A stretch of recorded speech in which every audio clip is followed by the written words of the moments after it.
হযরতে ইব্রাহিম খলিলুল্লাহ আলাইহিস সালাম একদিন নমরুদের দরবারে গেলেন। এই পৃথিবীর মধ্যে 4 জন বাদশাহী করিয়া গেছেন।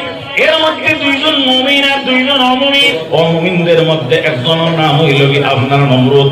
এই নমরুদ বাদশার কাছে যখন হযরতে ইব্রাহিম আলাইহিস সালাম গেলা, যাওয়ার পরে নমরুদ হযরতে ইব্রাহিম আলাইহিস সালামের নির্দেশ দেয়, হে ইব্রাহিম খলিলুল্লাহ, আপনি আমার কদমের মধ্যে সিজদা করো। চিন্তা করি কারে চিন্তা করি, ঘটনা কারে? আল্লাহ। আমরা চিন্তা করি আল্লাহরে, আমরা চিন্তা করি না জমিন রে, আমরা চিন্তা করি না কোন অলির মাজারে, আমরা চিন্তা করি না কোন পীর বুজুর্গে, আমরা মসজিদকে চিন্তা করি না এবং কাবা শরীফকে আমরা চিন্তা করি না। আমরা চিন্তা করি কাবা শরীফের দিকে মুখ করিয়া, অর্থাৎ ইসলামের একটা নিয়মরে অবলম্বন করার উদ্দেশ্যে।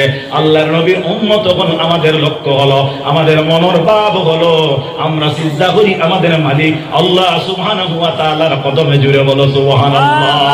এই